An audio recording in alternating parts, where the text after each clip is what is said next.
ऋषिवरमानस हंस चराचर जनन स्थिति लय कारणभो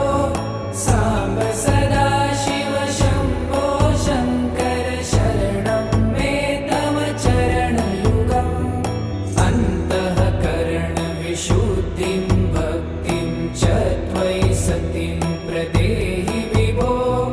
सांब सदा शिव शंभो शंकर शरणं मे तव चरणयुगम्